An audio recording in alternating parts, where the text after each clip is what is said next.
C'est que le début et ne vous fiez absolument pas au score. Pour un Paris Saint-Germain énormément réduit d'office dans son 11 titulaire, dans l'obligeance de faire sortir l'individualité d'un joueur, et celui-ci était aujourd'hui Vitinha qui, sur un éclair, tente une frappe en dehors de la surface et vient littéralement prendre le gardien à contre-pied. Pour vous dire à quel point la frappe était surprenante. Mais se dire à quel point ce mec aujourd'hui est tellement fort ne serait jamais assez pour le décrire. Il a été aligné aujourd'hui à Beraldo. Hormis le fait que je vous laisse imaginer avec Pacho, la sérénité de ce type, le calme, le QI football, dès le premier match, ça m'en a mis plein les yeux.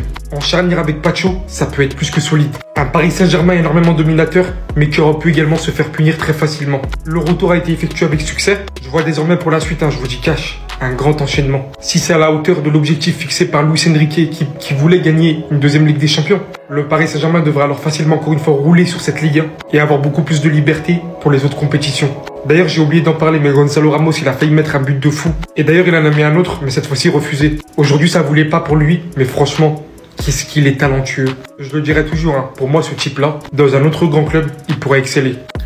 Vous êtes pas prêts, les gars. Je vous le dis, vous êtes pas prêts. Victoire 1-0 du Paris Saint-Germain ce soir avec l'équipe B. L'équipe B, l'équipe réserve des joueurs de 17 ans. L'équipe B, frérot.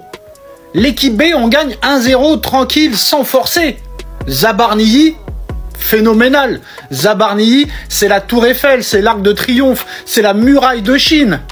Honnêtement, je pense que très clairement, Marquinhos ne va plus revoir la défense centrale. Mais déjà que contre Tottenham, t'as pas de préparation, alors qu'eux, ils ont 6 semaines de préparation et tu gagnes la Super Coupe d'Europe en étant mené 2-0, en revenant à 2 buts partout, tu te permets de rater un penalty en séance de tir au but et tu gagnes quand même.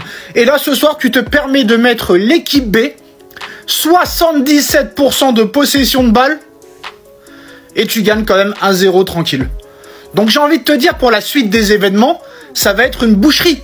On va encore tout gagner. Parce que là, très clairement, ce soir, l'équipe B, tranquille.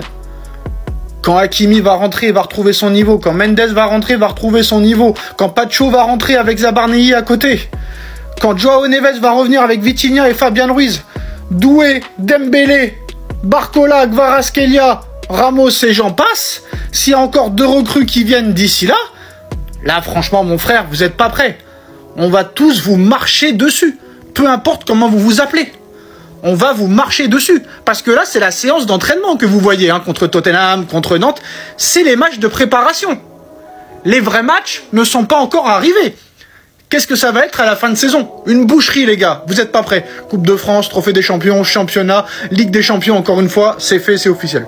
Oui, je pense qu'on peut même dire qu'on continue notre préparation. On est en train de nous préparer. Parce que ce match est difficile à jouer, mais on a que... On continue notre préparation. Les mecs sont même pas à 100%. Allez, on va dire qu'aujourd'hui, ils étaient à 20%. Et la semaine prochaine, ils seront à 30%. Et après 40%. Et dans 3 semaines, un mois, ils seront à 100%. Et à ce moment-là, personne en Ligue 1 pourra les battre et même ne prendre un point. Aujourd'hui, c'était pratiquement une équipe 2 sur le terrain. Alors oui, vous allez me dire à la 60e, bim, 4 joueurs frais d'un coup, 4 joueurs titulaires d'un coup. Ouais, ok. Mais Vitinha, il est à chaque fois présent. Vitinha, il est infatigable. La Coupe du Monde des clubs, il la joue à fond. Aujourd'hui, il est encore là. Aujourd'hui, c'est lui qui marque. Encore une fois de plus.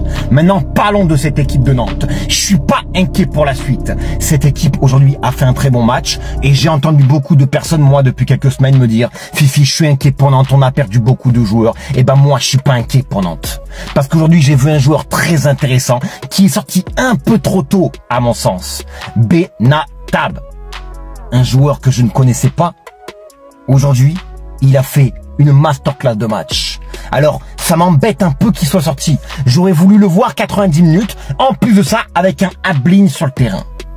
Tout ce que je peux dire, supporter nantais, bonne saison à vous. Vous allez vous maintenir. J'ai totalement confiance en cette équipe. Et le PSG, les gars, c'est toujours aussi fort. Non, c'est pas marrant. Non, c'est pas marrant en fait, j'ai pas envie de rire. Ce genre de changement devrait être interdit dans le football. Comment ça? En fait, comment ça tu peux te permettre de laisser Hakimi, Dembélé, Doué, Nuno Mendes? Mais forcément en fait. 0-0 jusqu'à leur entrée, mais c'est la réalité. Ils se sont mis en mode concentré. Voilà. Ils étaient détente, ils se sont même concentrés et forcément les Canaries se sont affolés. Les Canaries se sont affolés. comme si tu faisais rentrer en fait 4 lions dans une cage de canaries. Franchement, big up à Nantes pour avoir accueilli les champions d'Europe. Ça, c'est un geste très classe avec un petit cadeau. Et notamment aussi grâce aux supporters parce que la Beaujoire, elle était en feu comme d'habitude. Petit, hein, Algérien, 22 ans, Benatab, vous me le surveillez. Qu'est-ce qu'il a fait à Lucas Hernandez? En fait, qu'est-ce qu'il a pas fait à Lucas Hernandez? Il l'a fait regarder à Marseille, à Paris, à Lille. Des vertes et des pas mûres, en fait. Il a tellement souffert. Bref, le PSG s'impose grâce à Vitinha, un tir contré, mais on a senti qu'il montait en puissance dès que les 4 fantastiques ont fait leur entrée. Et évidemment, avec tout le calendrier aussi chargé, c'était obligé qu'on n'allait pas avoir un grand PSG. Un petit mot d'ailleurs sur, pour l'instant, pas grand chose à dire. Malheureusement, le FC Nantes n'a pas été assez prompt offensivement, surtout dans l'axe, pour le mettre vraiment en difficulté. On verra par la suite. Mais bon, le Paris Saint-Germain commence par une victoire et c'est l'essentiel. Les frérots, victoire du Paris Saint-Germain 1-0 contre Nantes à la Beaujoire. Les gars, voilà, c'était une équipe remaniée. Première journée de championnat, on n'est pas encore en forme. Mais voilà, on a fait l'essentiel. On a gagné ce match. On a vu que l'équipe, elle était totalement remaniée. Notre défense, elle était totalement changée. Le milieu de terrain aussi, quelques joueurs changés. Et par rapport à l'attaque aussi. Mais voilà, franchement, petit à petit, on se prépare tout doucement.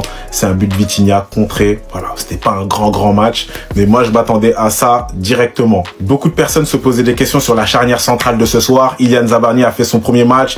Et là, comme on peut voir sur les stats, il a été très bon, les frérots. Voilà, au début, je pense qu'il a été un peu impressionné par l'intensité en Ligue 1. Les gars, la Ligue 1 cette année, je sens que ça va être très fort.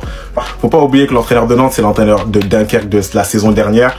Du coup, je sens que la Ligue 1 cette année, il y a d'autres choses. Voilà, il y a une autre fraîcheur, il y a d'autres animations. Du coup, c'est super intéressant. Du coup, Ilian Zabarnyi, accompagné de Lucas Beraldo, votre pote, qui a fait aussi un match très solide. Comme j'ai dit, les frérots, faudra compter aussi sur cette charnière. Zabarnyi, Beraldo, ça peut être très intéressant. Les frérots, n'hésitez pas à donner vos tops et flops de ce match-là. Et après, je vous rejoins en live comme d'habitude. Au début, ça avait bien démarré. À la fin, il nous fait une sortie de piste. C'est bien, vous les Brésiliens, vous êtes bien intégrés en France. C'est bien.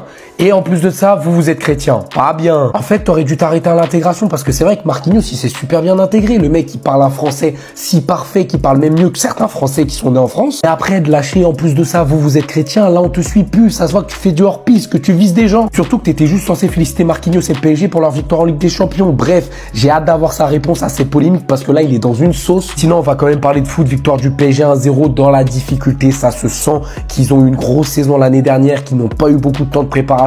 Tu les sens quand même fatigués. Il n'y a que Vitinha qui a su trouver le chemin défilé avec une frappe déviée. Et aussi Gonzalo Ramos, il aurait pu tout réussir dans ce match-là, mais il a tout raté. Déjà, il a fait nous reproduire le but mythique de Pauletta. Il était dans la même position, il tire. Et la balle, elle va être contrée une première fois par le gardien et après, elle va taper la barre. Il a vraiment pas de chance. Et à la fin, il marquera un but, mais il sera refusé pour sa position de hors-jeu. Regardez l'alignement. C'est entièrement de sa faute parce qu'il est revenu en marchant. S'il serait revenu en courant, il aurait marqué. Et au final, juste après cette action, Luis Enrique le sort. Bref, victoire compliquée du PSG, mais c'est normal, ils ont quasiment pas eu de temps de préparation.